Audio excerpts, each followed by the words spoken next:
Good afternoon, ladies and gentlemen, and welcome back to Inside the OC. My name is Matt Canizaro, and you have tuned in for another terrific episode of our podcast that talks all about the USBC Open Championships and so much more, really. Before we get going with today's guest, let's bring in my co-host for this week's show, Aaron Smith. Welcome. Hello, Matthew. Hello, Aaron. Welcome back to the show. Excited to be here. This is another great guest scheduled for today. Another, I think, going to be a fun and great conversation with another excellent ambassador for the sport of bowling. So definitely excited for this show. Hope everything is well in your world as well, Matthew, even though we're in the same Metroplex. I haven't seen you in so long outside of this. So after our talk last week with Sean Lee, we worked out some of our relationship issues, and I think we're in a better spot now. So thank you, Sean. But yeah. Let's do the thing, Matthew. All right. I'm feeling very motivated after last week's talk with Sean. And now to kind of set it up a little bit, in the world, in the bowling world, I am what you just consider round, right? But this gentleman on today's show is well-rounded. One of the most well-rounded guests I think we've had as far as what he's accomplished, going all the way back to his youth days, collegiate bowling, Team USA, Open Championships, and still doing it for a lifetime. His first OC title came back in 1993. He's making headlines as recently as 2018 and still planning to do more now that he has reached 50 years old. So we'll talk about all of that and much more. Today's guest, two-time USBC Open Championships titlist, USBC Hall of Famer, Steve Kloempken. Steve, welcome. Hey, thanks, Matt. Thanks, Aaron. Appreciate you guys having me on. Absolutely. Thanks for joining us. Yeah, certainly. Just in the few minutes that we've gotten to talk already, so much cool stuff behind you, amazing things that you get to do all day and every day in your job. And we're going to talk about all of that over the next, what's supposed to be an hour, but always turns into more just because it's so much fun. Cool. Yeah, I'm eager to talk about it. There's definitely a lot of stuff to go over.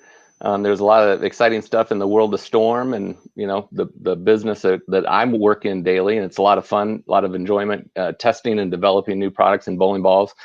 And then, of course, the experience on the lanes, whether it was in college or Team USA or the Open Championships, even bowling against your guest last week, Sean Lee. We were talking about that a little bit. And he's a tough act to follow, by the way. He does have a lot of energy and excitement. It was cool to see him again. I haven't seen him in person in a while. And it was cool seeing him again on your guys' show. So it's awesome. All right. Well, folks, to set it up, just to clarify what this gentleman has accomplished in his career, two-time member of Team USA, world champion in 1991 twice. Also, again, we mentioned the Eagles in 1993 and 2003. We'll get the details on those as the show rolls on. And then decades later, still making magic at the Open Championships, rolled the first 300 game of the 2018 event in Syracuse, New York, and parlayed that into a run at the Masters title that year, made the TV show at the USBC Masters, ended up in the top 5 and bowling against one of his coworkers. So we'll talk about that. So cool things, great history, a lot of details. And then in his day job, a man among men, Storm Products, to doing a little bit of everything, marketing, ball development, ball testing, for some folks might say, oh, Steve just bowls all day long and drills balls and he's just out there and that's what he does. And I didn't think that was true. I thought he was doing many, many things. And then we got pushed back the other day just a couple minutes because he was downstairs testing balls. But we'll get the explanation there and we'll hear about so much. So Steve, first thing we like to do is catch up with our guests on just what's been happening in the world, especially in 2020. That's the reason for this podcast, of course. Is because of just trying to make some things happen in a crazy world. You guys actually were among the first, or if not the first, to take to this platform and this podcast endeavor in the Morning Bolt and doing some cool things. So tell us about life for you in Utah and Storm and just what it's been like for you. Yeah, it has been a crazy year. There's no question about that. I mean, 2020, I don't think any of us saw this coming.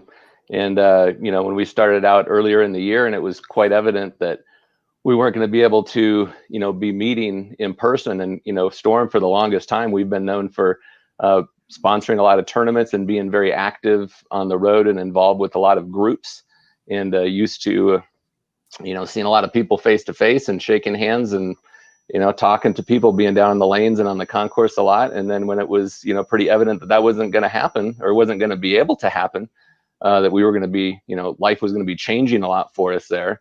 It was, Gary Hulsenberg and Blair. They did a really nice job setting up this program or this event, the Morning Bolt. And, that's turned into a 3-day-a-week event, Mondays, Wednesdays, and Fridays, and has spurred on a lot of other kind of similar interests and shows and stuff like that, where it does make it nice to be able to, connect just a little bit of face-to-face and dialogue and stuff like that is definitely good.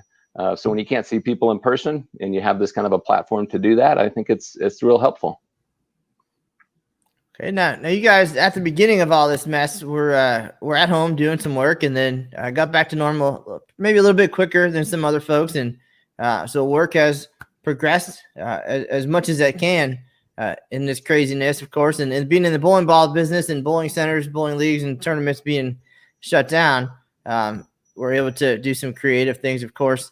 But tell us a little bit more about day-to-day for you, and just so everybody knows, again, you've moved around and done some different things at Storm going back to 1996. Also had a stint with us in Texas at USBC just for a minute there. But a chance to see, I think, some different facets of the industry and Storm, and just give us some general background there. Yeah, as far as Storm goes, I mean, there hasn't been a lot here at Storm that I haven't been involved with. I mean, I still am involved with many different areas, but I started out working in the booth at the Open Championships tournament. So back then it was the ABC National Championship. It was actually in Salt Lake City in 1996, and that's where I got started. And back at that time we had I think there was a forest fire and a firestorm were our two high performance bowling balls that we sold. And we had maybe 3 other choices, along with some polo shirts and I think a couple of 2-ball totes. And that was about all we had as far as our product line goes. We also sold Dexter shoes at the time. And that was how I got started. And so I did that for several years and did some tour repping over the years. Also did a lot of work internationally with some of the amateur squads from Korea and worked a lot in Japan with seminars and events. And Singapore, more recently, worked with their national team for several years as well on the technical side of it. But, as far as position-wise goes, I've been involved with marketing and the tech side and product development. And like we were talking, Matt, just the other day when I was a few minutes late for the call, sorry about that. But I actually, was just going from the lanes, coming back upstairs from testing a new product, which is something I really enjoy doing. I mean, it's really fun. I don't care who you are. Whether you're a national staffer, Jason Belmonte and Norm Duke and Pete Weber, when they hear we have a new bowling ball that's coming out, they can't wait to drill it. And I'm, the same way. When I got one that's coming out, I can't wait to go test it and see what we've got, because we're constantly working on that, on new cover stocks and new cores, and and then we're trying to see how they perform under different environments and oil patterns and stuff like that. So yeah, that's something that I'm really fortunate and I enjoy doing and love to do. And and then also just communicating with so many other people down in the plant that actually manufacture, make the bowling balls and ship them, customer service and our freight department. I mean, shipping, it's, it is, I mean, everybody kind of says that it's sort of cliche, but it is a big team effort. And so many people have to pitch in to do their job in order to make something work. And that's kind of what we've been doing here. And we have been fortunate, like you mentioned, we were shut down for a little bit of time there. We were working remotely for maybe about a month or so. But for those of the listeners who aren't familiar, Brigham City is a pretty small town. There's only we got about 25,000 people or so that live here. So it is pretty rural. And our county, because we are, there's so much open space and not a very, not dense population, we're pretty fortunate that the virus hasn't really affected us too much. And we haven't had any cases here of people that have contracted it. So that's one of the benefits of living in a small town like this. Now, if you're a junkie for pro sports and concerts and that kind of stuff, maybe you don't get that coming through Brigham City, Utah too often. And maybe it is better being in Arlington and being down there for your all of the activities and stuff. But in other instances like this, it is a bit of an advantage being more rural. Excellent, Steve. I got to go back to 1996 now. That it kind of came full circle, starting off in Salt Lake City, and then Obviously that's Brigham City, just outside of that now. But you talked about the balls in the pro shop, the Forest Fire and the Firestorm. I actually think Mark Anderson had 2 of those in the shop this past year in Vegas, and I think one of your coworkers ended up snagging those from him. I think Matt McNeil ended up. I hope he told Mark getting those. So if not, I know they had a hefty price tag on them. So I bet they did. I know Matt can with all that Eagle money he's got lying around there. I'm sure. Yeah, he's made a few dollars, hasn't he, at the tournament? But starting off, 1996, getting involved in the tournament. How did you, kind of work your way into getting to the booth? Yeah, it was just kind of a strange thing. I graduated from college in 1995 from Wichita State. Go Shockers! And unfortunately, at the time, the PBA Tour was not really in a good financial spot. So I had every aspiration, like everybody else, I think, at that time of going out on tour. And everybody that I had talked to from I got to know some of the tour reps and some of the industry people from all the different companies, and had, just was kind of, asking about and looking at like, okay, well, this is what, of course, I'm planning on doing now. And how's everything look? And unfortunately, right at that time, that was just a couple of years before the end of ABC, with their broadcast of Saturday afternoon bowling. It was just a couple of years before then. I think that was in 97. So, in 95, it was, like I say, if I had graduated college a couple of years earlier, or maybe even a couple of years later, say when Steve Miller came on board, and then they had all that money that came in from Microsoft and Real Networks, Rob Glazer and Chris Peters. From when that happened, if I graduated either earlier or later, I'm quite sure I would have ended up on tour, but I didn't. I was in this little window where it was like, well, that's probably not going to work out because of the direction it's going right now, and it's not looking very good to make a living as a professional bowler. So what else can I do? And I had been involved in the pro shops. I started working in the Showboat in Samstown in Las Vegas in the late 80s, and had helped some of the pro shops, and we had our own pro shop. Actually, we started right when I got out of college there in Wichita, Kansas. And it was just, kind of like, okay, well, if I can't bowl for a living, what can I do to work for a living? And then that was where the opportunity came. It was this, at the time, was an up and coming, new brand that a lot of people hadn't heard of. There was a couple of better bowlers that had heard of it, but when I started working there, we hadn't even had a win on the PBA Tour yet. We had a couple of shows, and that was it. But Dennis Horan had won the first title there in Windsor Locks in 1996, and that was after I'd already started. So yeah, so at the time it was like, you're going to work for who? Like, they'd only heard of, some of the other more well-established brands, at the time, the Brunswicks and Columbias and AMFs and Ebonites, those were the premier brands at the time, and Storm was just up and comer, and nobody had really known about Storm. So I took it as a good opportunity to kind of get started, and I'd bowled the Open Championships for several years at that time, and I remember going by all those times, walking by the booths, bowling the tournaments, and stopping by the booths myself just as a consumer, seeing what all the new stuff was and talking to the experts. So I thought that would be pretty cool to actually become one of the experts myself. So that was kind of where that started. I think both you guys might agree. In our industry, it's really pretty small, and it's a lot of especially getting in the door and then moving around a little bit, kind of who you know and who you talk to and relationships that you build along the way. So we're going to talk about some of those relationships for you, Steve, and kind of how they got you to where you are. You mentioned the Showboat in Las Vegas. That's where you grew up. And I did not know this until this week, but as you were kind of determining your path, which started with soccer, you said you were coached by the great Don Johnson. And kind of got the tips and the guidance and the motivation to take your bowling game to another level. And it happened, it looks like, pretty quickly for you. And then you mentioned the late 80s, the early 90s. But talk about that in the background there, just how special and important just the Showboat was to our sport. And then, and then kind of what came after that. We'll talk about Team USA and then Wichita State. But it's a pretty good start to a career. Yeah, it was. It was really good fortune. I mean, that's what, John Mark Manzioni wrote a nice article for the Hall of Fame induction. It was, kind of about that, which, it was like Las Vegas. It's like, there's a lot of good fortune it takes to make some money in the casino. The odds aren't in your favor that you'll make some money.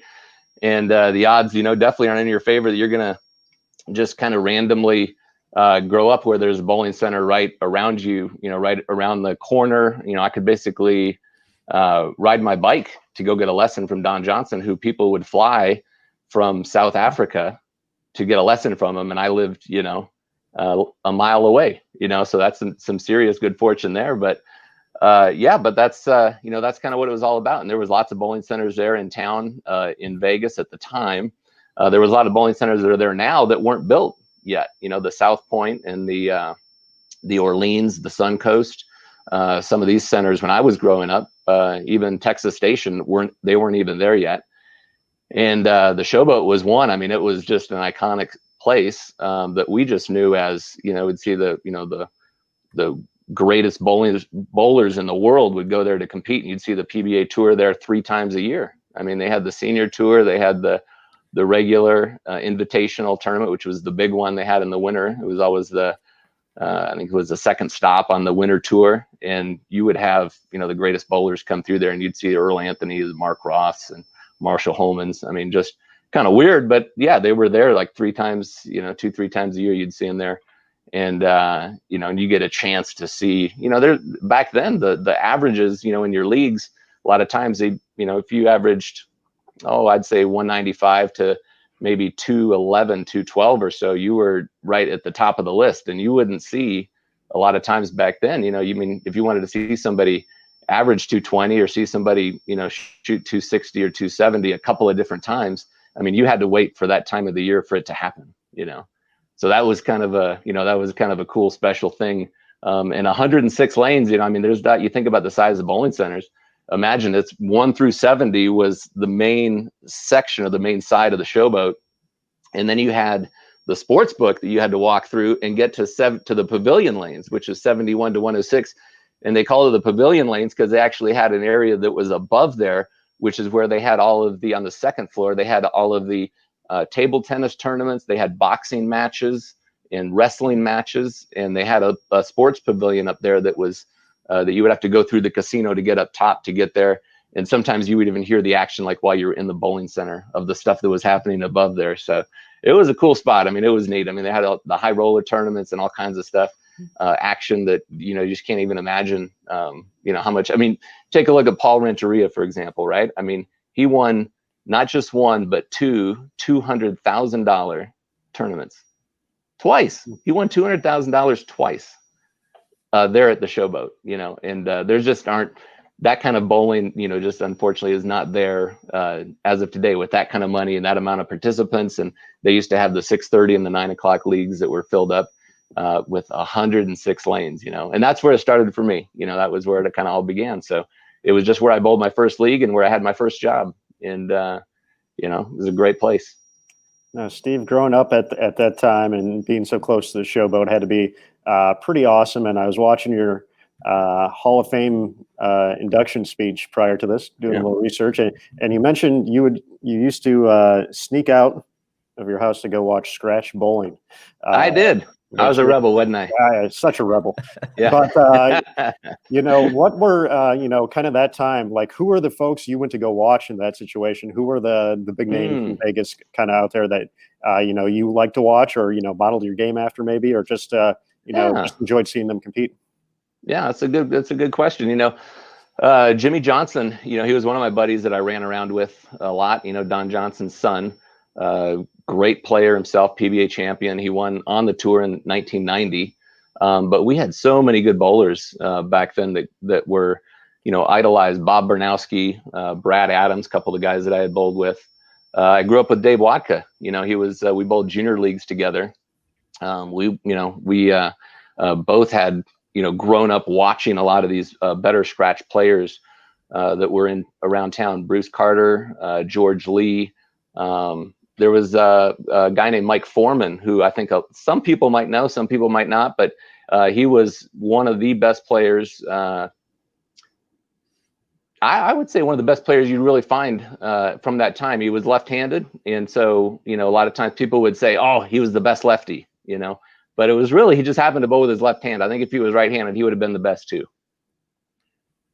And you mentioned Dave Watka. We actually have a A throwback yeah. photo here, 92 Nationals. Oh, you found a good one, huh?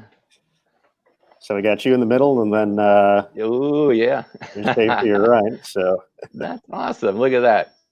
Yep, that's me in the middle. There's Dave to my right, and then all the way on my right, on the viewer's left here, I guess would be Brad Adams, and then Troy Bridges is next to me, and then Niall Konachek, who was a great player himself. And Niall and Brad and myself, actually the three of us ended up, we were on the team. We had the two different players in 1993 that we ended up bowling together on, and we actually set the all-time record there for team all events scored just the year after this, which is hard to believe. Look how young we were. Wow. So now we are here to talk about the Open Championships, of course, the Inside the OC podcast, and your OC career or experience, at least with the event, actually goes back to 1986 in Las Vegas.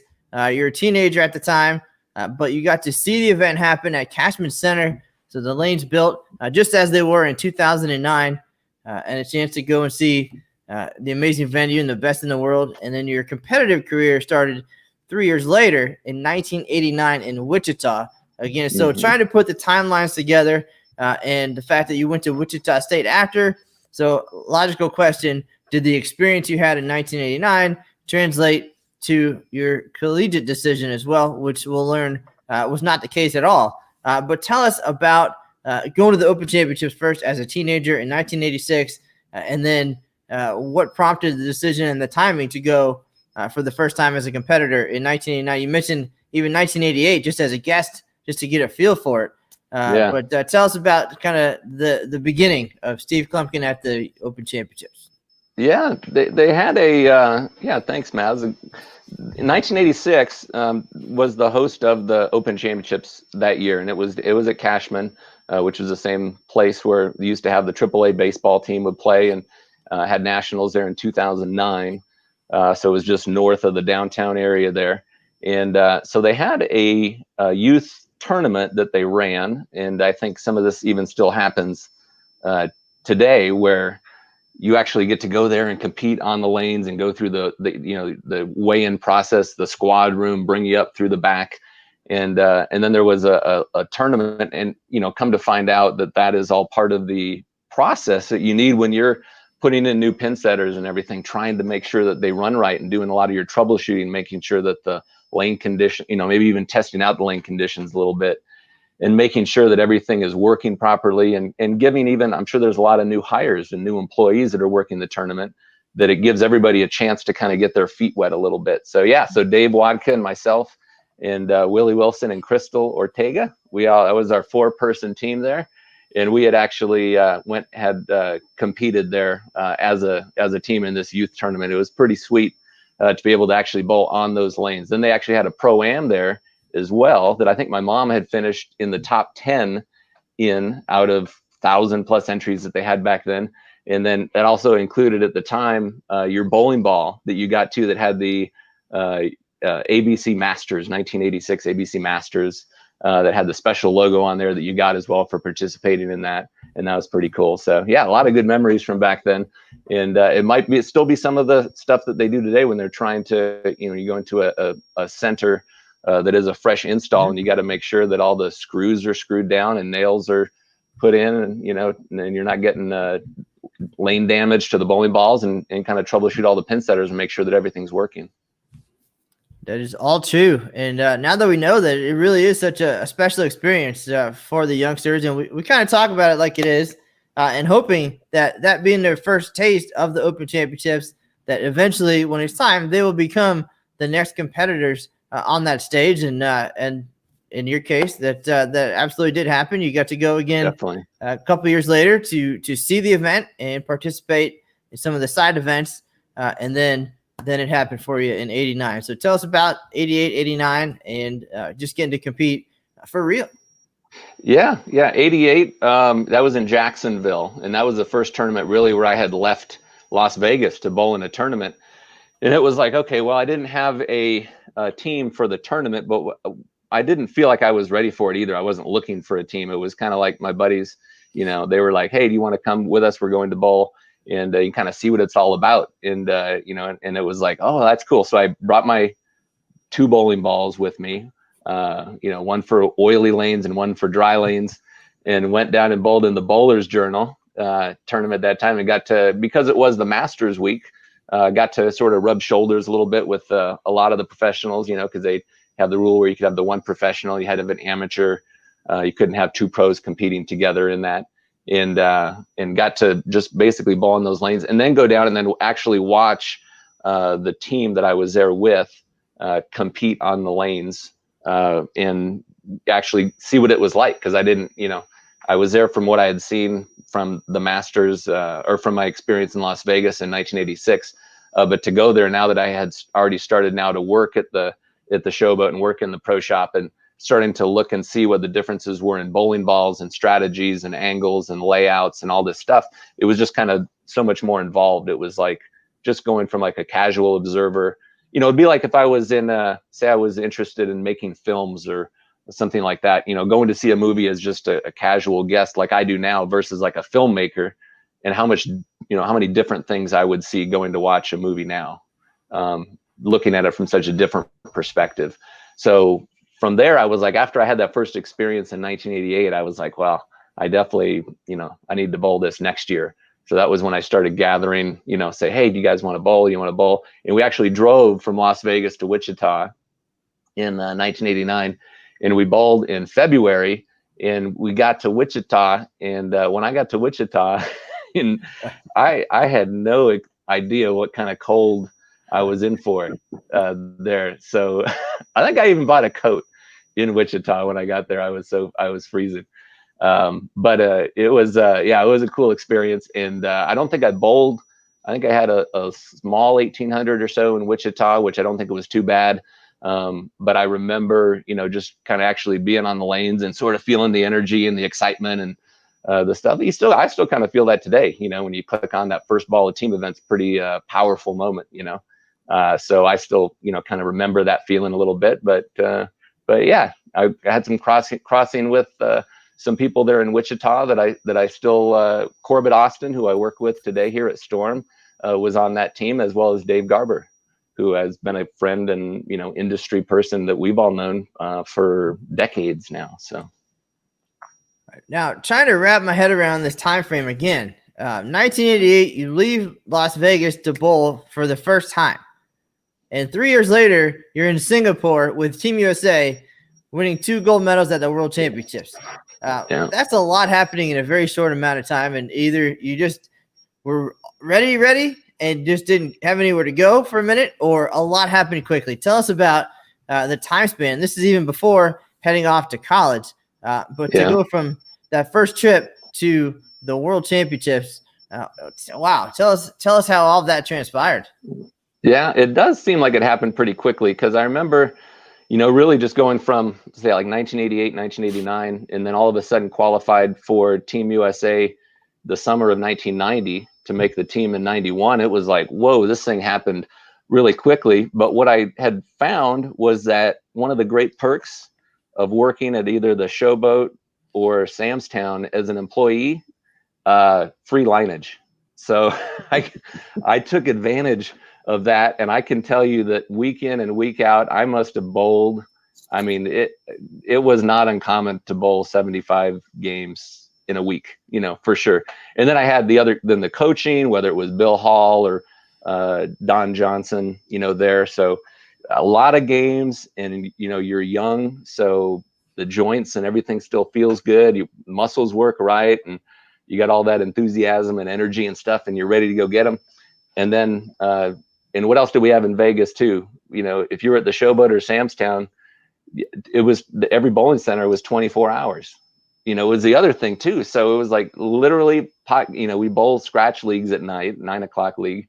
We get done, we'd bowl a few pot games, then we'd go eat breakfast at like 1 a.m, and then go back out and then either bowl more action, or sometimes just go practice more on stuff that maybe you didn't bowl that good in the action bowling that night, So we did that several nights a week, and just consequently it just, you just end up getting good because you just bowl that much. So it was kind of cool. Kathy Wadka too, I worked for, Dave's mom. She represented Team USA in 1987 in Finland. And so, you know, it was kind of like, well, I saw that there. I worked at the Showboat first, 87 to 89 in the pro shop. 86, I started as a scoring attendant.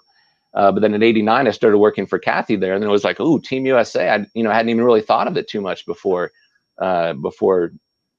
we got to know her and became a little bit more familiar with that in Team USA. And it was like, oh, okay. And then back then at that time, there was you'd have to qualify through your league for the city finals. And then there was a Las Vegas City tournament. And then you had to advance from that to the Nevada State tournament. And then you advance from that to the region finals. And then we had the region finals was up at Cloverleaf. And that was, I think we had 3 advancers from that. So we ended up getting to, 4 tournaments later. So going through all the steps to qualify for the national team was quite an endeavor on its own.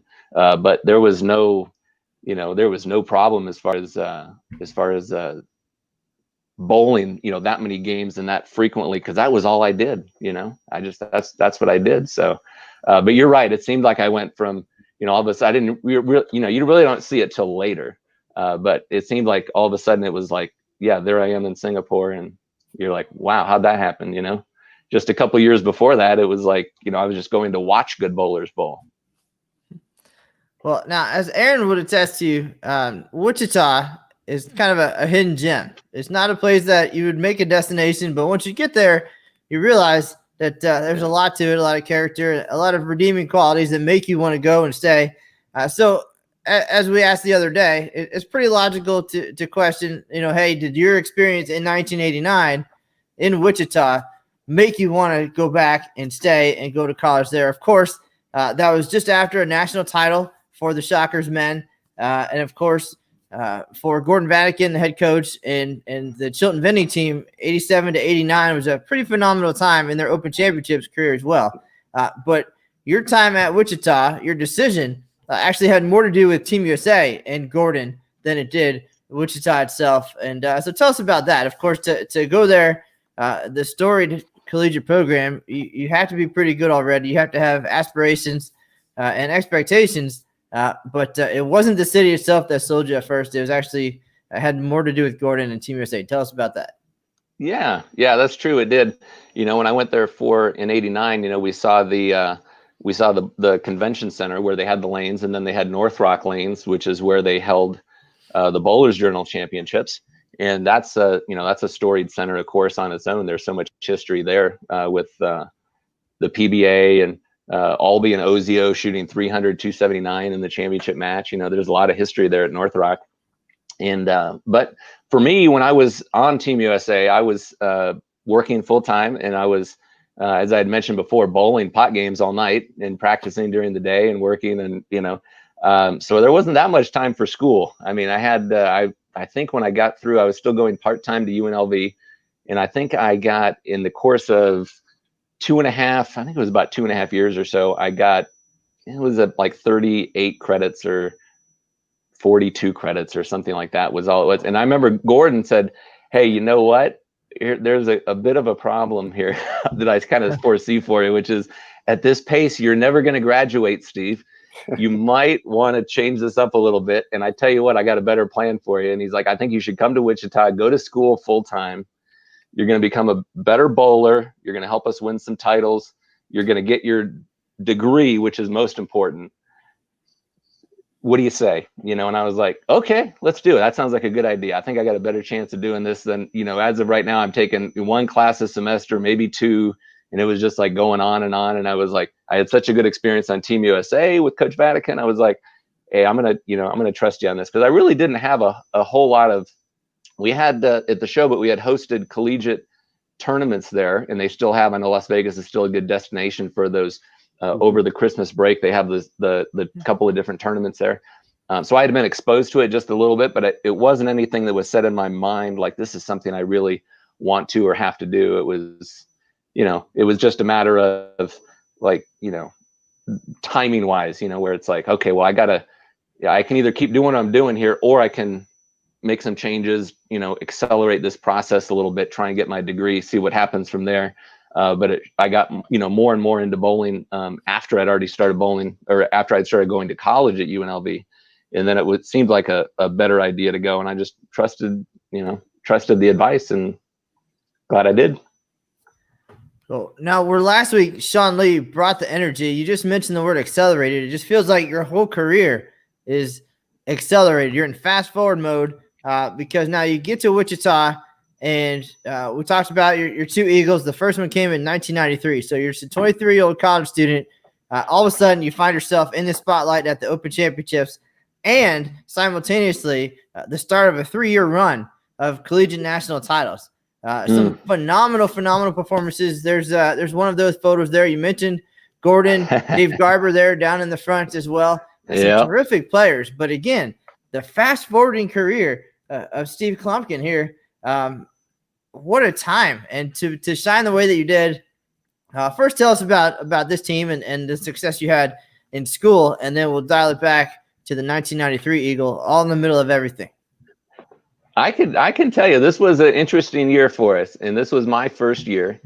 I bowled in Wichita for 3 years, and this was our first one from 1993. This photo was from Indianapolis when we had won, and I can tell you it was a roller coaster of a year. It was really strange, and I didn't know what to expect. I didn't know what was going on, but we won nationals, sectionals, the last two tournaments before that.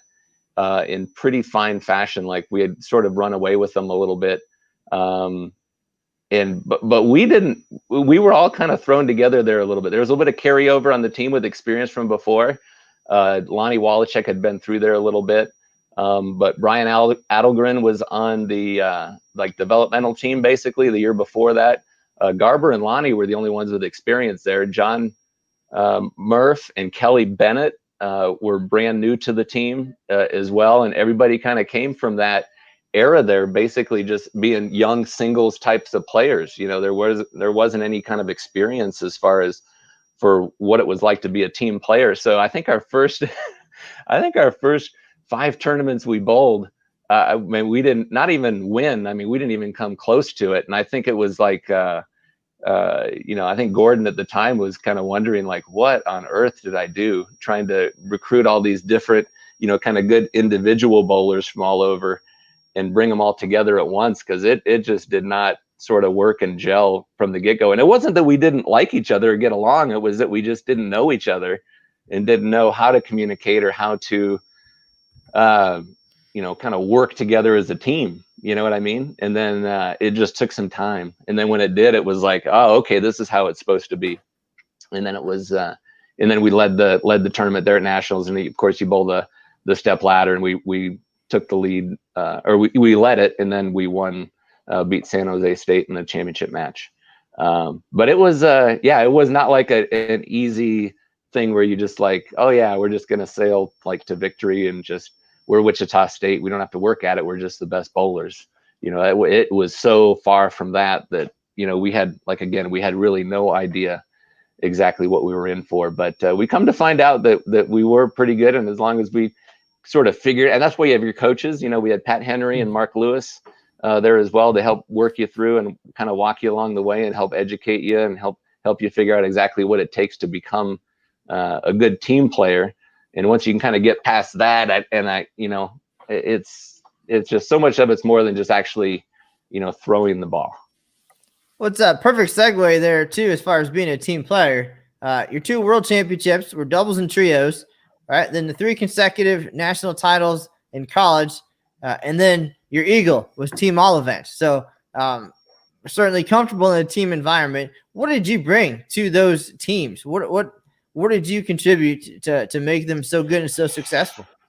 Ooh, that's a good question. You know, I think every year it's a little bit different, you know, and depending on who's on the team, I think you provide some kind of a different role, you know, and sometimes people are looking to you for, you know, maybe your strength is reading oil patterns, or maybe your strength is knowing what it takes to talk to somebody on your team to figure out, okay, this guy's a little overhyped, or he's a little low energy, or whatever it is, whatever it takes to get them to an optimum place to where they can perform their best, you know. And even from tournament to tournament, though, sometimes, you know, you just really never know kind of where you're at. You sort of have to evaluate everything on a day-to-day or, you know, tournament by tournament sort of basis.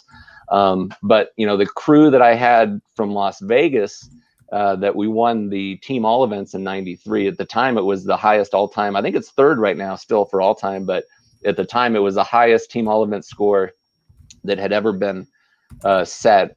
And these were my guys from Vegas that I knew from scratch bowling leagues, from bowling action, my doubles partners, and just kind of side bets and gambling. More experienced. Dave Whitehead was on tour. Rod McLean was a Team USA player from before, and then I bowled a lot of action, doubles action with Brad Adams at the Showboat and at Samstown.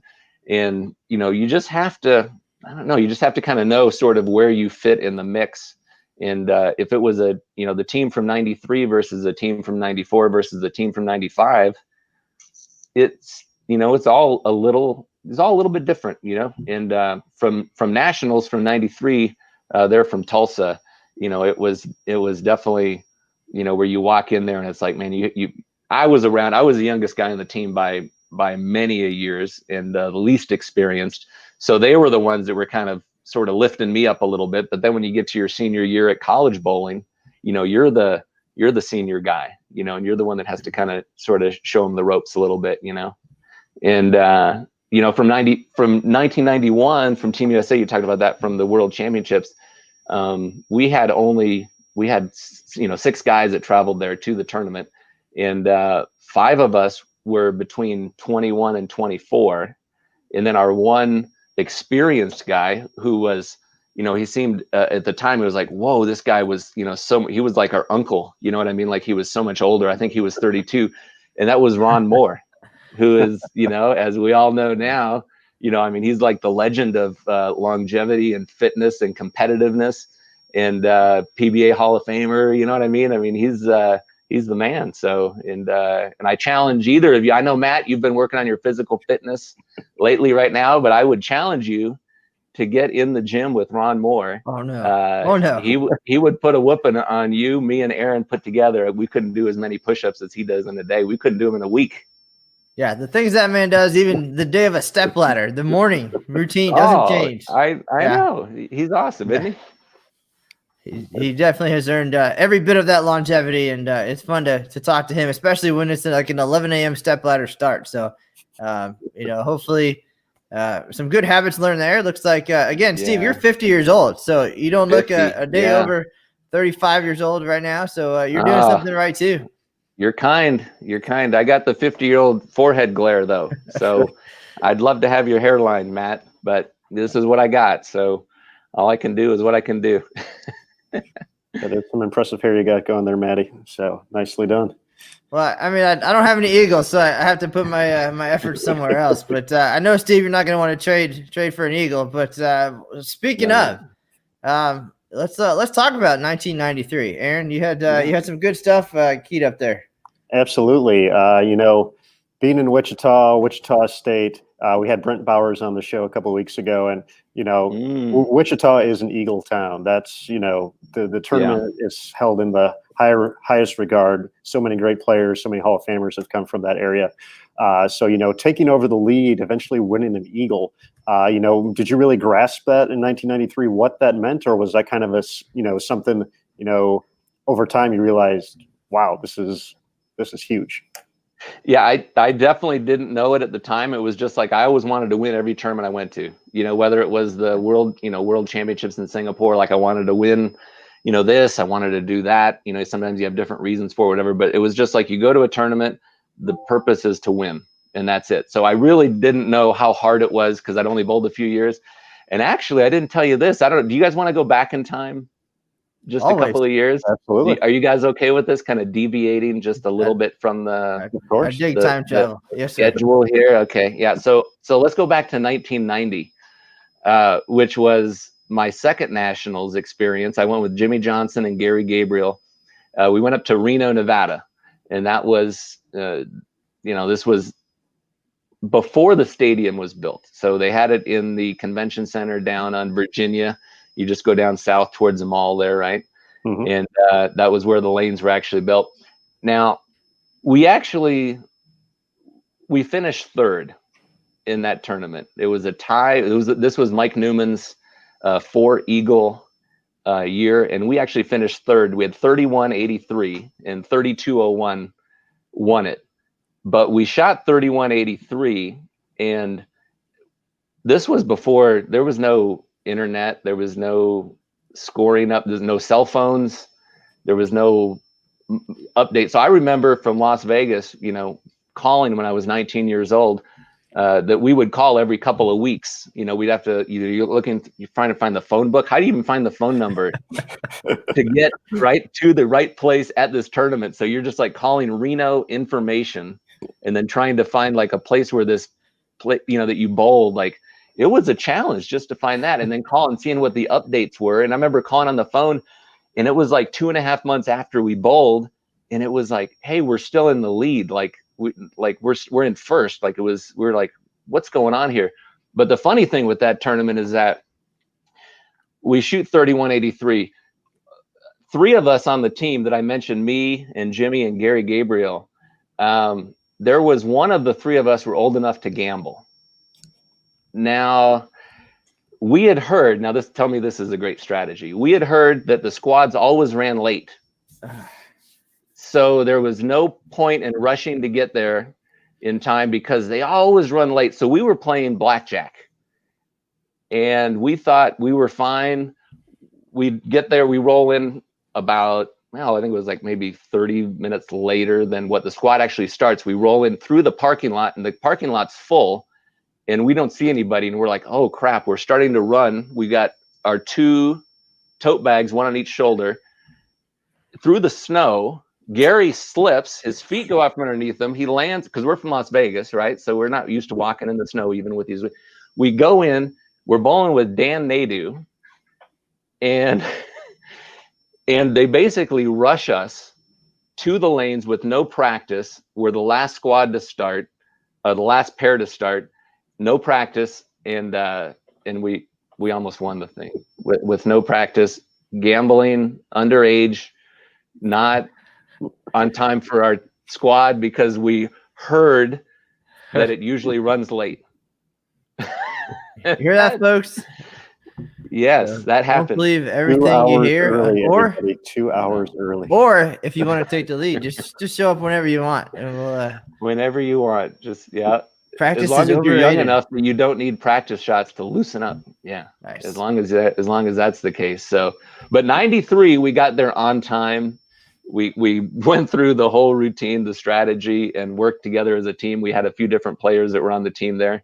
From that picture you showed before with Dave Wadka, but that was with Brad Adams, Niall Konachek, Rod McLean, and Dave Whitehead. And we finished in the top 10 in the team event, and we were like, wow, this is pretty good. But we didn't really have any other real expectations till we came in the next day. And this was before you had any practice shots.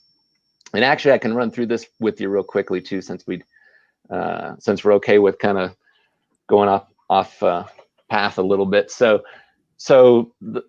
Niall Konachek, so we start out they were really dry. I mean, the end, they really hooked the end of team event. And so we get in, there's no practice. We get in for the singles and doubles. So the first shot I throw in doubles counts for score. There's no warm-ups. You get the lane in the back, the stub lane, to try and loosen up, but you don't get to throw a shot on the lane. My first shot goes in the right gutter of doubles. And then my next shot is a big 4.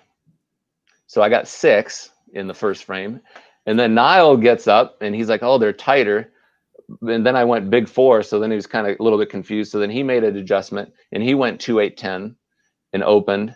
And then I went up there and I went 2-4-8-10 and opened. So I had 15 in the second and he opened. We ended up finishing 7th in the doubles, and we ended up setting the all-time. It was just crazy. It was like, man, we went from like all of a sudden, you're like, well, this is a complete disaster and train wreck.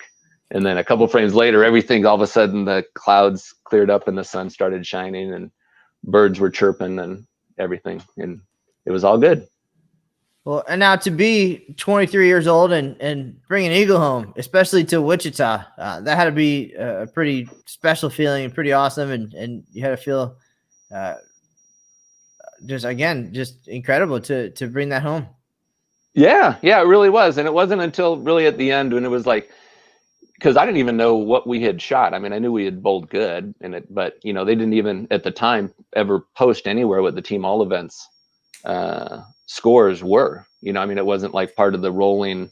They used to have the digital board where you could go and see, exactly what the scores were for the top 10 in any division, but you didn't know what the team all event was. So when we actually got done, it wasn't, and I don't know who interviewed us from the ABC, but they had said, "Do you realize this was the highest?"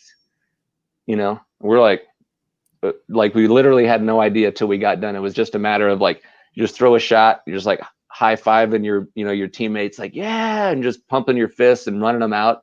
And it was just strike after strike, doubles and singles. And we got done and we're like, whoo, that was great. And then we just literally didn't know until we went to the press room afterwards. We're like, hey, we want to take your pictures. You guys took the lead and stuff. And then that's when we found out we set the all-time record. Yeah. I'll actually tell you, 27 years later, 27 years later, it still works that way. Just for the record, it's still a surprise. It's still not. It's not on the leaderboard. It's just the PR guy coming out and here I am. Here's my camera. Congratulations. I mean, it's a little more publicized, of course, but yeah, it's the same process all these years later. Yeah. Oh, that's cool. Yeah. Then that's got to. And I tell you what, I got to imagine. I mean, I've seen that happen in sports, many a different times. And I gets into, Deandra was.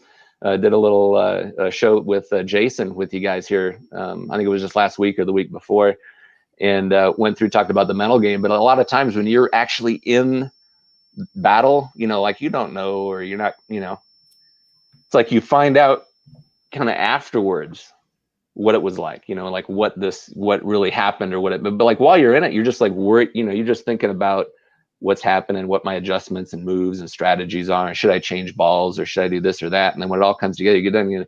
Then you look up and see the scoreboard. Like if you're doing that, you got a chance of winning.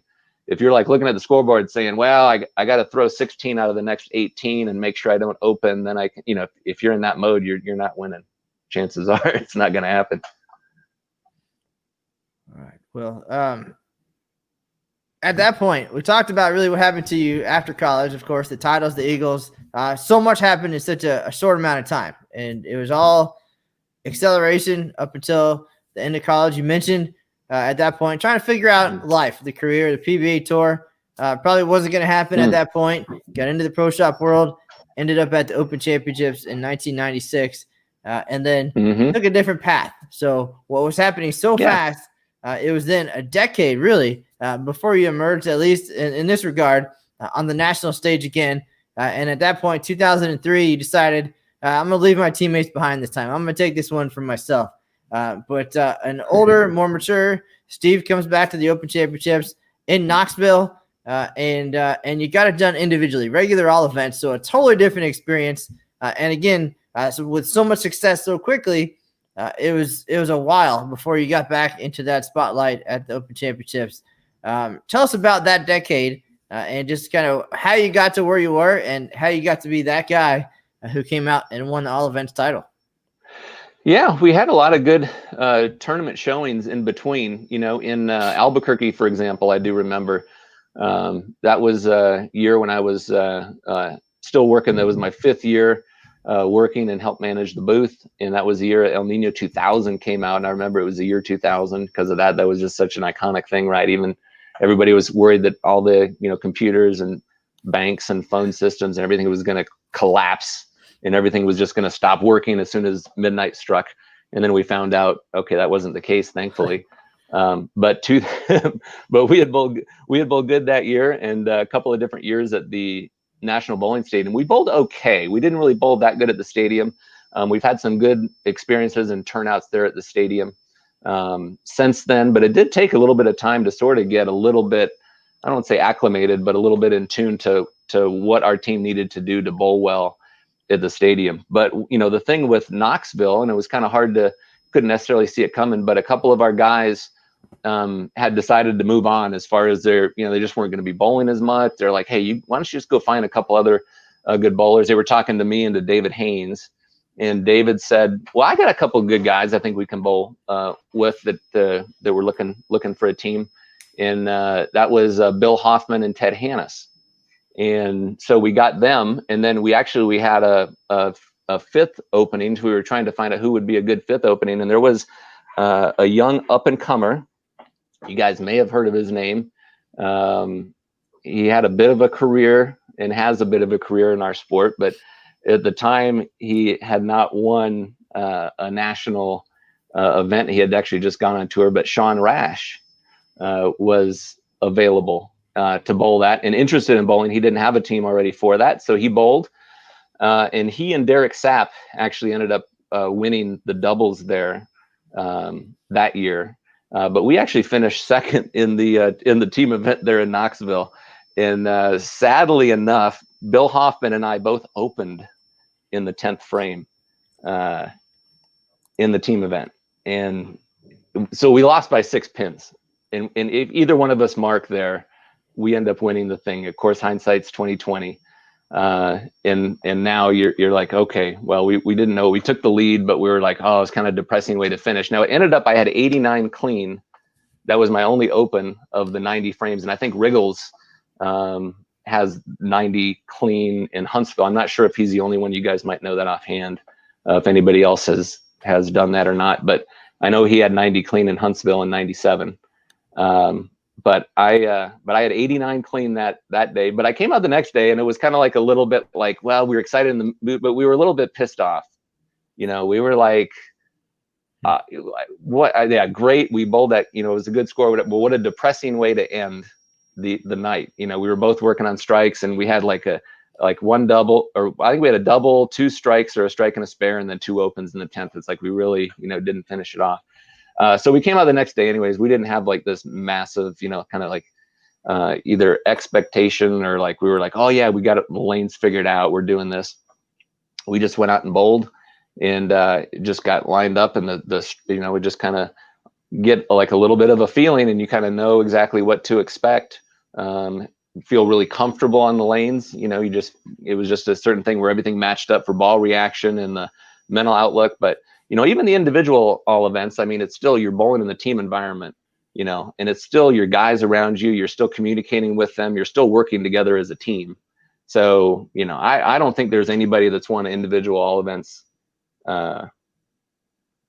eagle that could just take credit for it and say, oh, you know, like I did it. Like that's not really the case, because you got your team around you. And if you're successful at the Open Championships, it's because you're working together, you know, as a team, communicating, understanding, because you got to change balls, you got to move your feet a lot, you got to make adjustments with your speed, hand rotation a lot.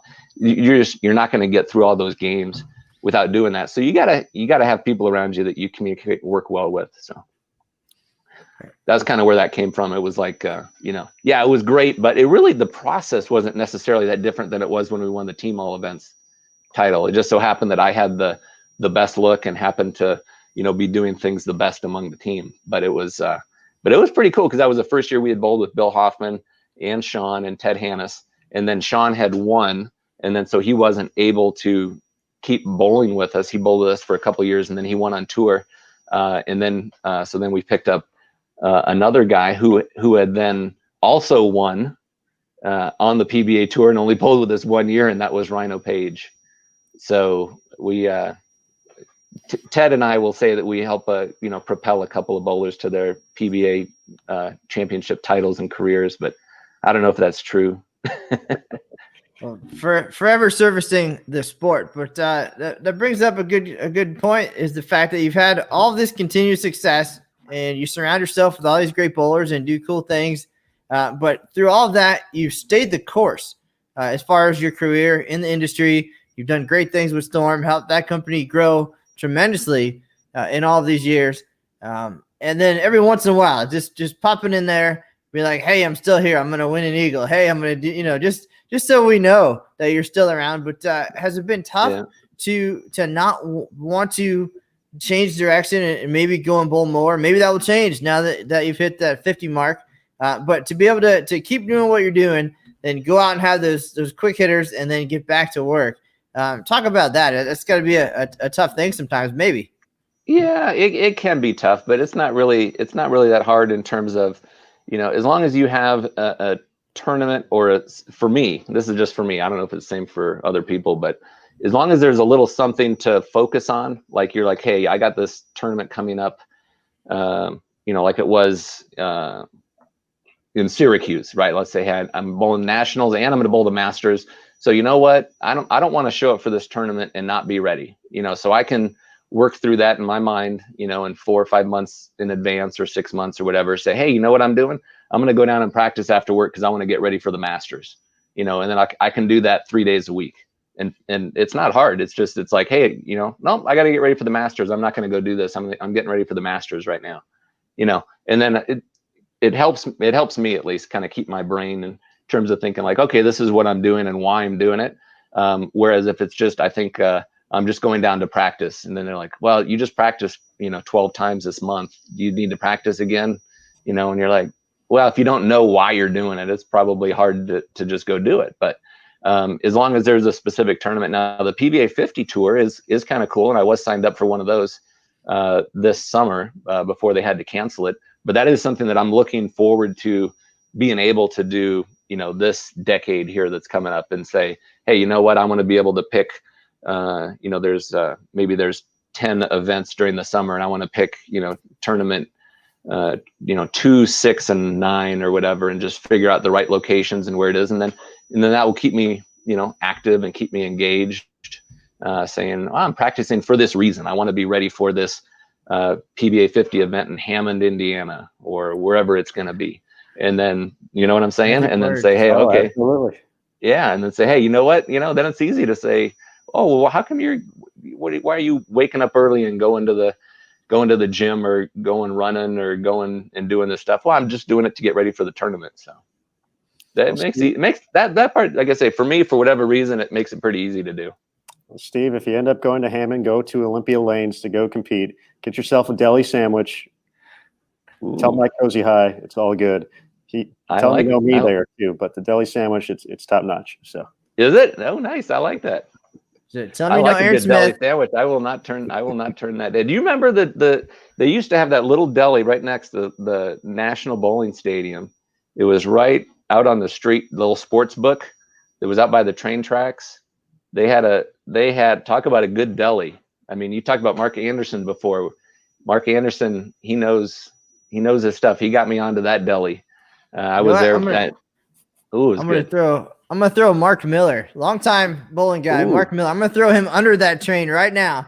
When I went to Reno to work at the Open Championships for the first time in 2007, he told me that story. He told me about the deli, best pastrami sandwich you'll ever get. Told me exactly where it was supposed to be, and had me running all over town for half the day trying to find something that had been torn down and turned into something else years before.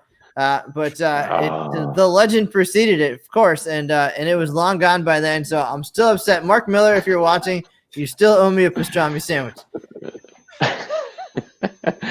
I won't put any salt in that wound and tell you how good those sandwiches were there too. It was a good pastrami. Mark was right. Sad that it's not there though. You pulled on Aaron's heartstrings a little bit, talking about Hammond, Indiana, one of his favorite places, and now you're talking my language. All you have to do is throw in a Kenny Parks or a pizza something here, and then you're our favorite guest ever. But let's transition back. We'll talk now. You mentioned 2018 at the Open Championships, and for you again at the OC, you had the win in 03. You surrounded yourself with great players, success in the years that followed, some close calls, team event, team all events. You mentioned Rhino Page 2008. You guys had a great run, and then again another decade. And then you find the spotlight. So you're on the edge of 50 at that point. You prepared. You knew that the Open Championships and the Masters were going to be held together in the same venue. So you planned it, that you were going to be there. Why not? Why not bowl the Masters, bowl both? And at Storm, they're very supportive of you guys being able to do this. Alex Hoskins had made the TV show as a non-professional the year before in Las Vegas.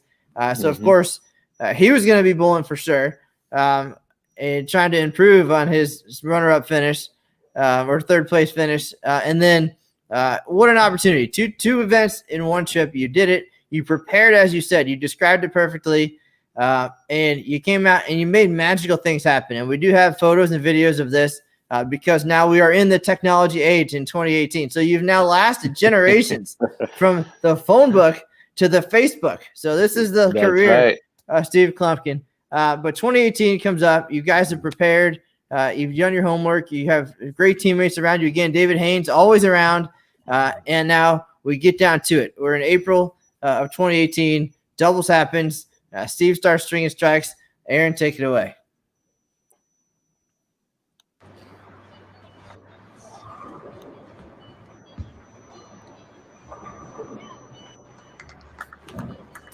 Fun fact, bowling next to the Curtis Odom.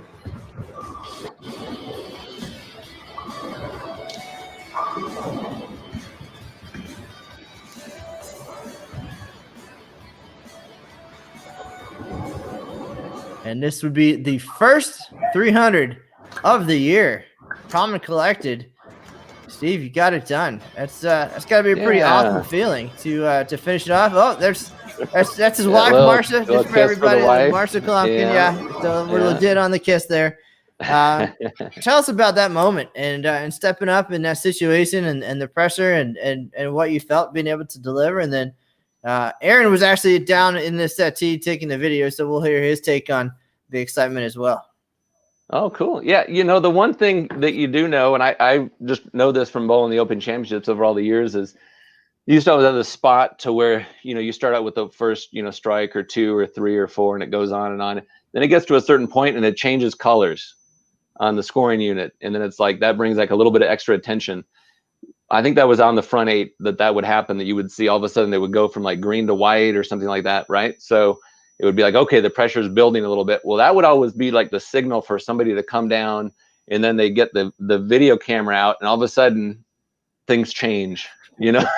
This gets into that mental game thing we were talking about before. It's like, okay, nothing's really changed, but all of a sudden somebody's got a camera behind you watching you throw the next shot. So now it feels different. Now there's more pressure. It's like there's more on the line.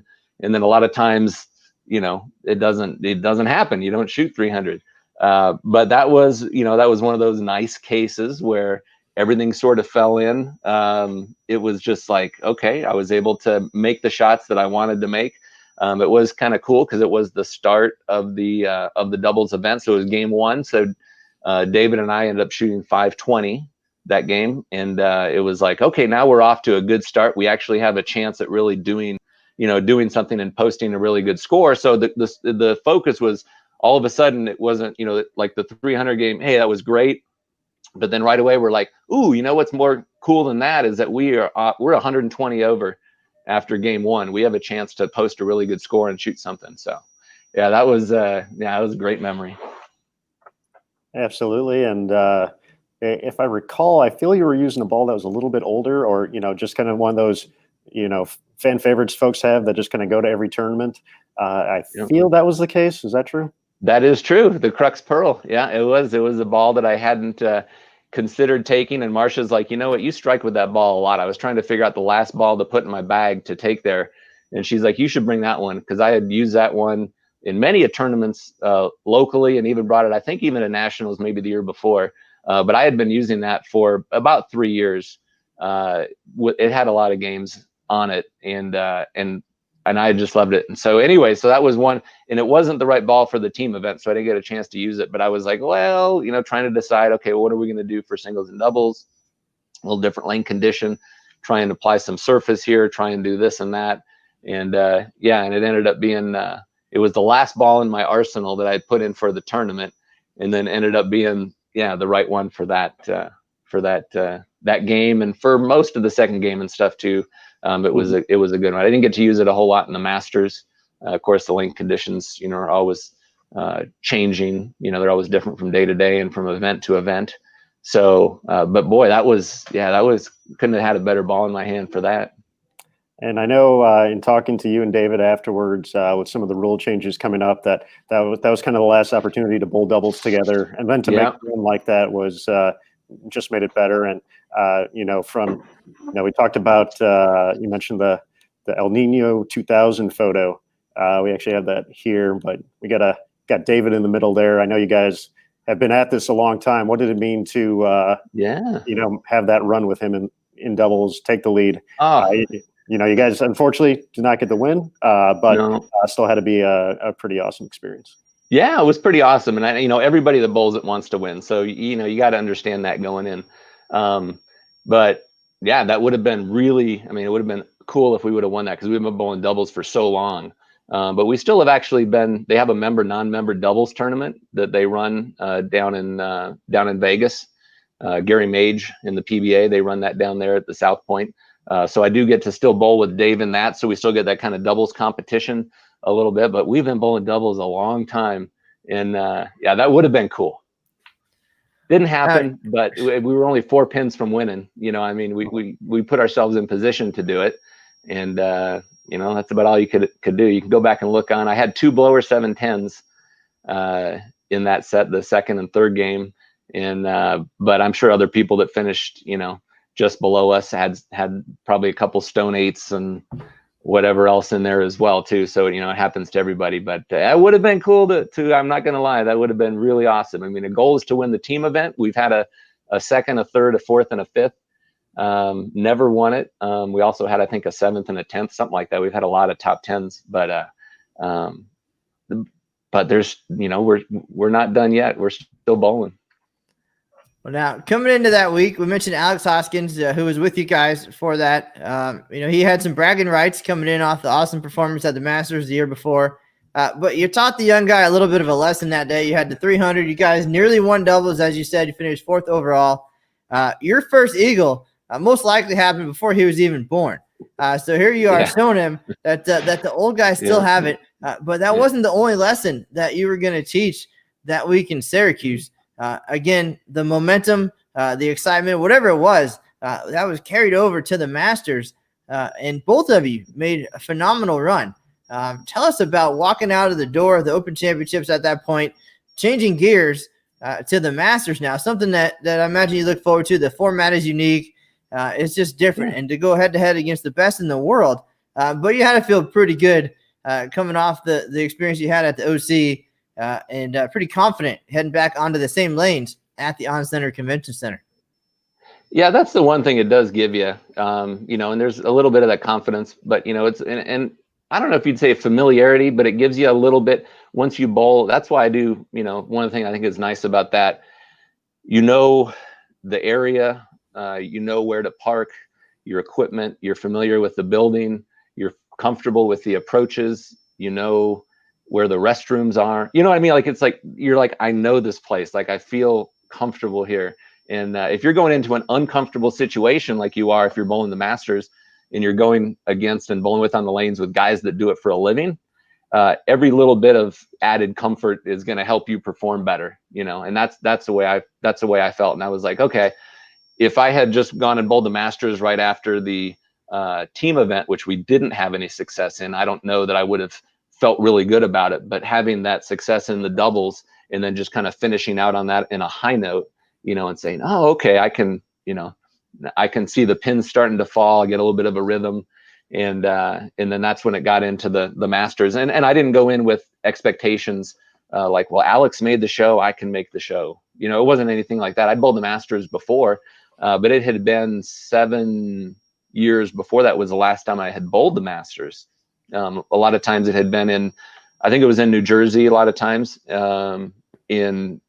It would just be a standalone tournament as part of the event, and a part of the, I'd say PBA tour, it would just kind of be a standalone event, just among other tournaments that were going around the country. So for that, I could tie it in with a trip to nationals where I was already, if the Masters was in Syracuse, but we were bowling nationals in Reno, I probably would never have gone to Syracuse to bowl the Masters. But the fact that I could kind of bundle it together and do the 2 trips in one and kind of get that a little bit of a rhythm going there through the doubles event there, then carried over and helped me bowl a little bit better in the Masters right afterwards, And we had been working on some stuff with layouts and strategy and stuff on lane play and everything. I mean, like you had mentioned, I grew up in the urethane era. I made Team USA before reactives came out.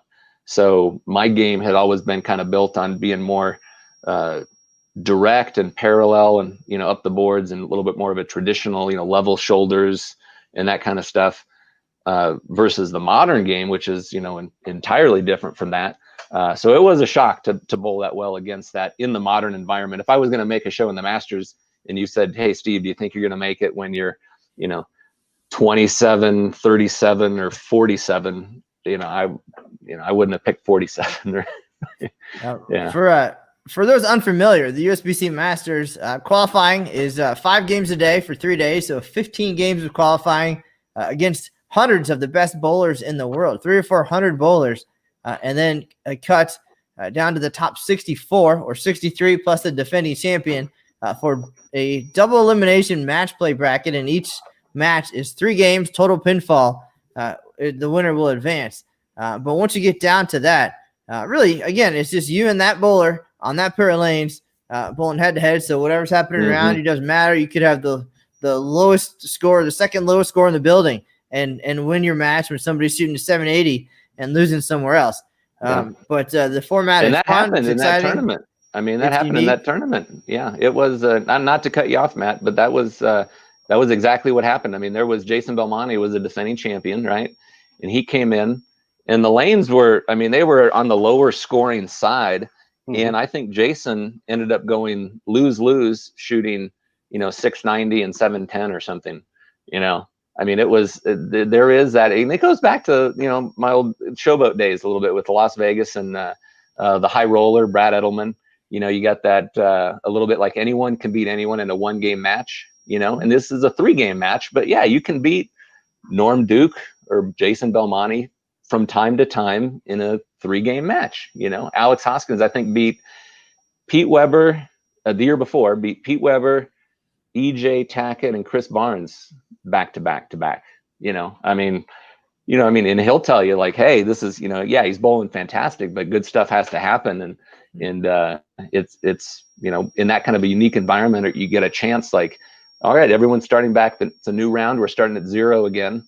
It's whoever can make the most of this pair of lanes at this time and see what you got. So yeah, you got to have good fortune. You have to be bowling, well enough and make some shots when you need them. But it's, a lot of it is still, this, our sport, the stars got to align. Sometimes people leave solid 8s and ring 10s, and, sometimes you get a squasher here and there, or you go, you trip a 2-pin forward and good stuff happens, or sometimes you just make a good shot and all 10 pins fall. You just can't always explain it.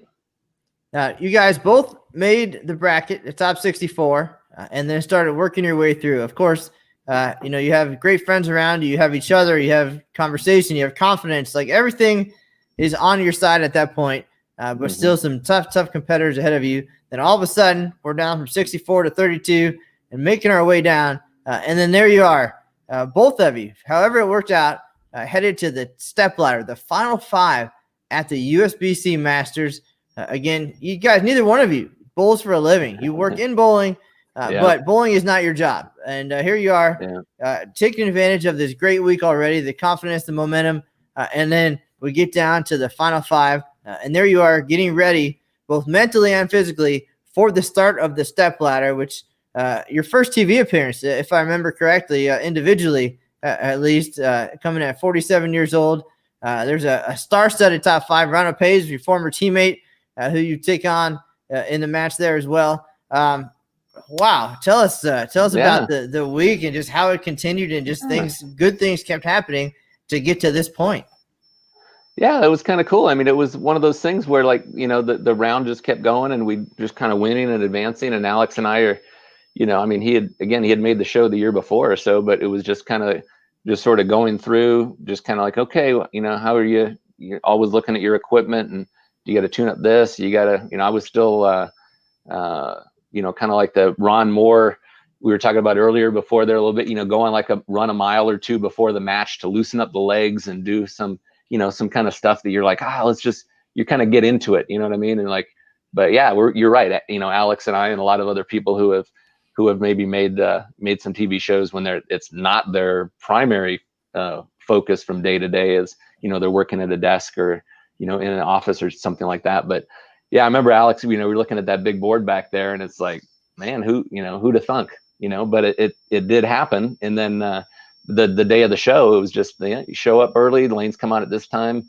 want to get some stuff warmed up, make sure your shoes are good, make sure your thumbs feel good, make sure your surfaces are right, get loose in practice, get the, kind of the jitters and stuff like that out. And, but yeah, it was really neat and that was the one thing that Alex had mentioned too, because for Syracuse, that was in the convention center. So even though he had made the show before at the Orleans, it was in, bowling center with the normal ceilings.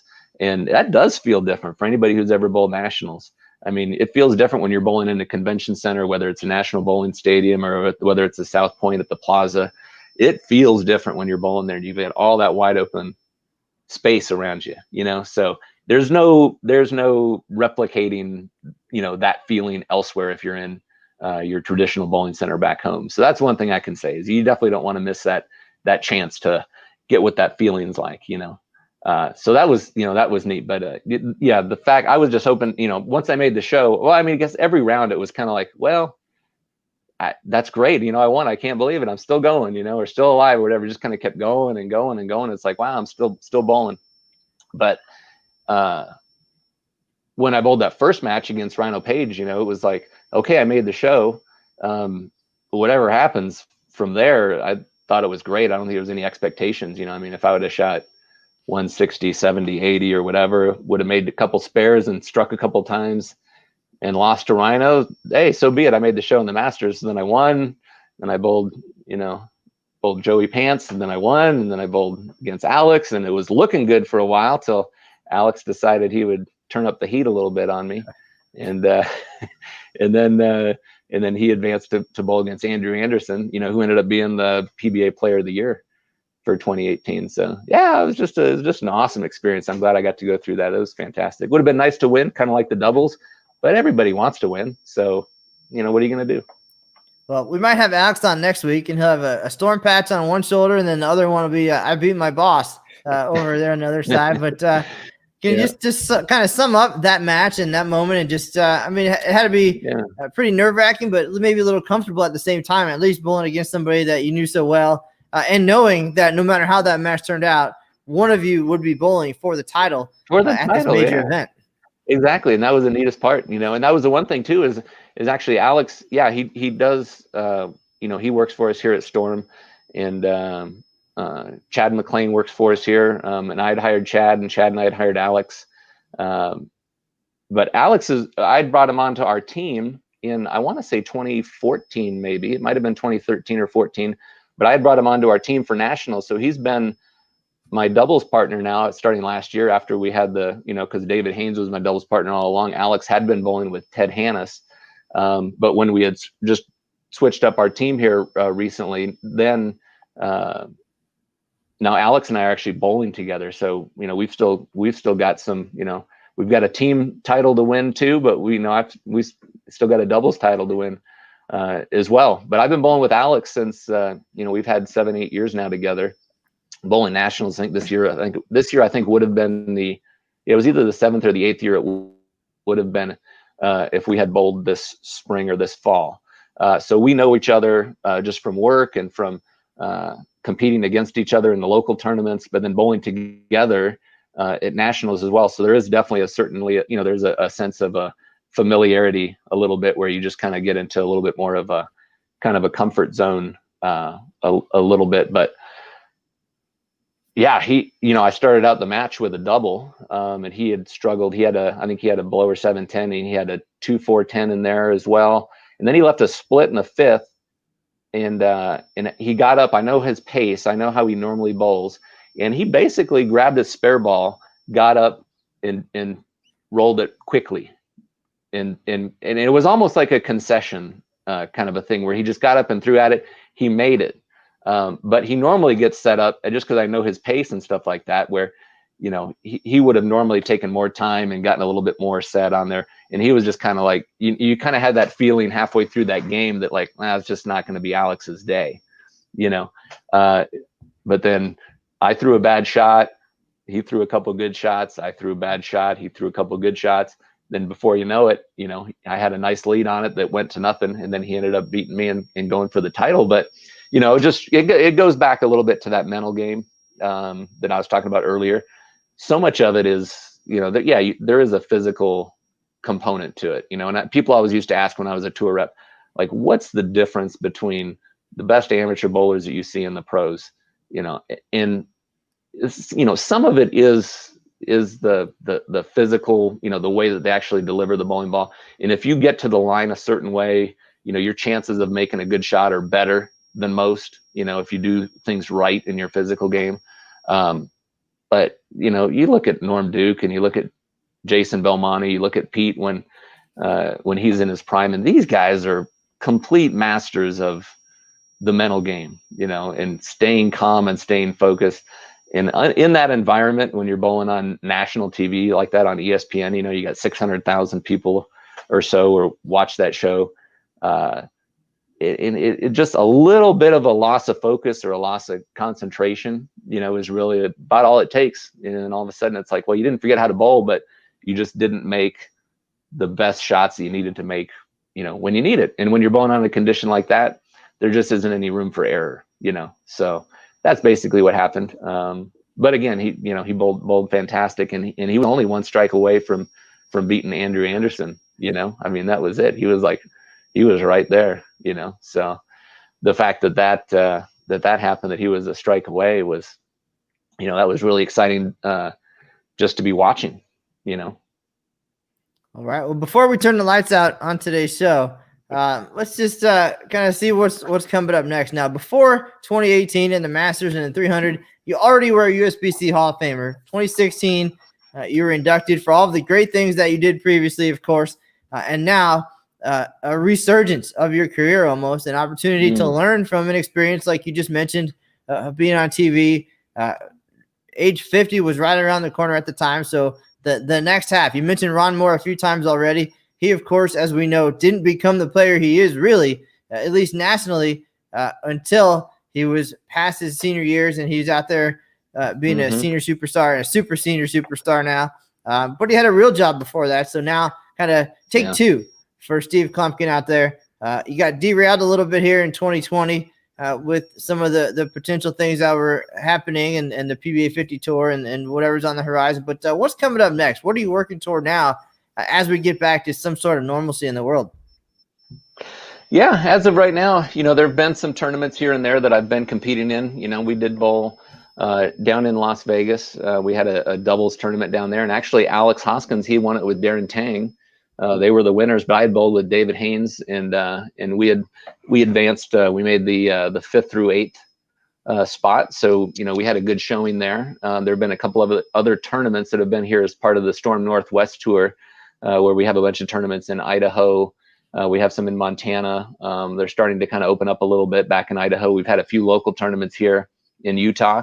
So I'm just trying to kind of keep my mind, engaged on what tournaments we do have to bowl in, and trying to stay sharp and kind of keep my game in tune. There was a tournament last year actually that was in Korea that was a Storm Domino's Pizza Cup tournament that we had a lot of the top pros from Asia that we went over and had. That was one that really had, again, had my focus and had my attention on.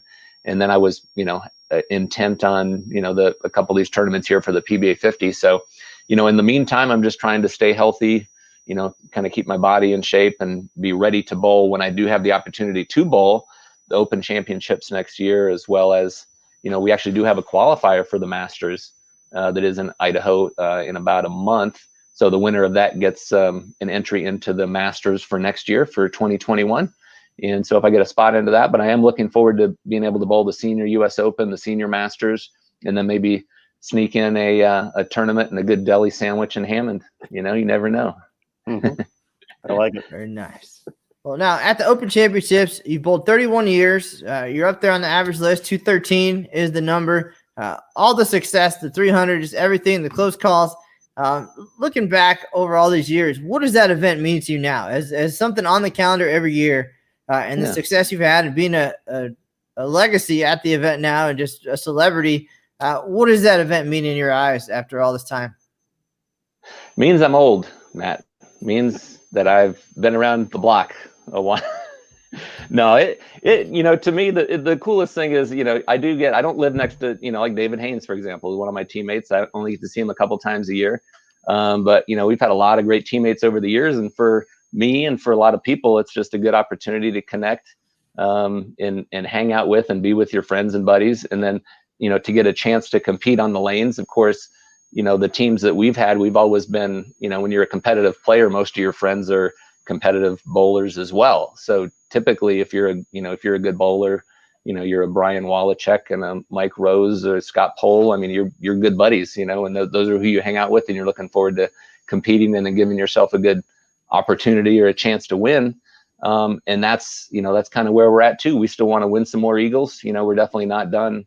And we're going to keep competing and giving it our all every year that we can. And then if, like I say, with enough of preparation and kind of commitment and some good performances, and you have some good teammates around you to support each other, there's no reason you can't continue to win some of these events and be in serious contention. So even if you don't win, to be in contention to win, put yourself in the position for something good like that to happen again. That's definitely what can happen. And that's one of the things, bowling the Open Championships every year gives you a real good, the one cool thing about that too, that when you're looking at the Open Championships is that, it's nice to win the singles, it's nice to win the doubles, it's nice to win the team, but there's no re-entries. Like, you've got 3 games, the lights flip on, everybody has the same opportunity. Everybody has only 3 games. There's no do-overs for that. It's just whatever you can do. There's no turning in your test late or a retake. It just doesn't exist. It's like, this is your score. Here's your chance. What did you score? And it's 3 games. And that's some of the real cool part about the Open Championships that I like as well too. It's not like you just have squad after squad after squad where you're just kind of figuring things out. And if you have enough time and money, you do it. It's like, I don't care how much, it's just whoever's prepared the most, who else, comes and performs when they need to perform is going to end up the person that wins the Eagle, or the people who win the Eagle are going to be those. So that's what I love about it. And that's what I look forward to each and every year. Well, and another cool benefit for you at the Open Championships clearly is some sweet kisses after success on the lanes. After the 300, we mentioned that's the last time Marsha. She kissed me, by the way, Matt. That's all. Bowl more 300. I got a bowl more 300s, exactly. So you mentioned all the great support around you. Marsha being part of that, of course, she's a top bowler in her own right. Also, with an additional career, she's a teacher. She and I bowled juniors together in Florida many years ago, right around the time you were winning your first Eagle. And I don't know if I should be appreciative or mad at her, but she actually drove me to my first college party as well. And then ended up leaving the state shortly after because she went on and did cool things with like getting married and stuff like that. But so there's a tie in there. So I appreciate that, I think. But talk about Marsha just for a minute and the support. And like now in 2020, without the travel and without all the bowling and all the things that you would have been doing, more quality time with her, time to enjoy what Utah has to offer, to get out and just do some things that are different. Yeah, that is for sure. That's the one nice thing that has come from this is you do get a little bit more time. I mean, it's I know the golf courses are filled up, the hiking trails are filled up, the national parks are filled up a little bit more. But getting outside and doing stuff, we did go down to Capitol Reef National Park with our good friends a couple of weeks ago, and it is amazing and beautiful. And I tell you what, Utah, I know California has a lot of national parks. Utah does as well, and being able to go out and experience some of that is great. The one thing I can tell you, and this is, as far as COVID goes, Marsha being a teacher, and everybody has said this as they have started, so many parents have had to start to manage and negotiate this homeschooling thing, is that everybody has come to agree that teachers are not paid enough money. And that's what everybody seems to agree on now. It's like there's a lot of disagreement in the world and a lot of disagreement on the way things should be handled. But it seems like as more and more people have come to where they have to be responsible for educating their children or, taking advantage of these devices, be glad you're not going through a different city's phone book trying to educate, or driving down for a paper, hunting for the library to find, using the card catalog and trying to find the right aisle with the right book to go find that stuff out. And even with all the technology we have now, again, there's a lot of people that are saying those teachers that they're underappreciated, underpaid. So that's one thing. Hats off to them, not just because Marsha's my wife, but hats off to all the teachers in the world. Well, we appreciate all of them, and of course, Marsha, what she does for today's youth and what you've done for our sport of bowling. Again, she and I did attend the University of Florida, so that'll be my final question as we wrap up here today. But Aaron, any final thoughts or questions for Steve before we go? Well, Steve, definitely a big thanks for joining us today. Always a pleasure to get to catch up with you. I love getting a few of the insights, especially, looking back at the Vegas days in the early 90s and some of the great stories, and running through the parking lot in Reno. That was something else. I have one final question for you now, because you got all those great bowling balls behind you, and there's so many cool things there over at Storm. And, everyone thinks I'm going to ask, what's the best Storm bowling ball of all time? And I know your answer is they're all great. But what is the best smelling Storm ball of all time? Well, I can tell you as far as fragrance goes, and it's not just because we just talked about it, but the Crux Pearl, which was the one that I used for 300 up in Syracuse, has a root beer fragrance. Okay. And it was phenomenal. It was so good. And the original X Factor, though, that I actually have one back here at my rack, it has a chocolate fragrance in it, and chocolate was pretty good. It was a little bit it kind of smelled like a Tootsie Roll a little bit, but those would be my two. Now the X Factor, both of those balls, I mean, again, they got special places for me because of the Eagle and the 300 game and that, but yeah, root beer and chocolate. I mean, those were that's the way those were. Now we know. And pastrami sandwich. We haven't made one of those yet. Well, that's coming up Chad next. McLean, get on that pastrami, please. And all right. Before I head off to run down the street now from my root beer float for lunch today. Final question, Steve. Saturday morning, Florida or South Carolina? What do you got? Gators, baby. I'm the Gators. This is when it comes to college football. I'm go Gators, and it was exciting the first week. When we were talking about that a little bit before about the offense. They got a powerful offense, and in my household, I tell you what, you better not be rooting against the Gators.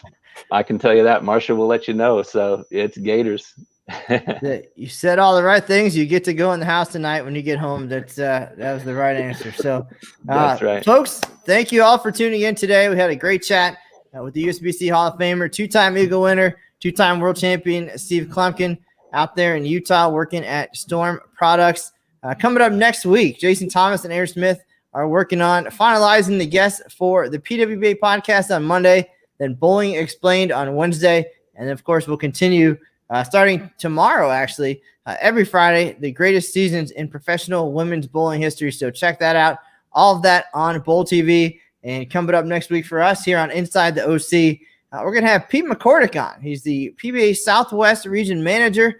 Also has bowled a televised perfect game, done some cool things on the lanes, both professionally and at the Open Championships and the Bowlers Journal Championships. So looking forward to that. If you have any questions along the way, you know where to find us on social media. If you have any questions for Aaron or Steve, same thing. We'll make sure we get those answered. Again, we appreciate everybody tuning in today here on Inside the OC. And for Aaron Smith and Steve Kloempken, folks, that's the news for now. We'll see you on the lanes.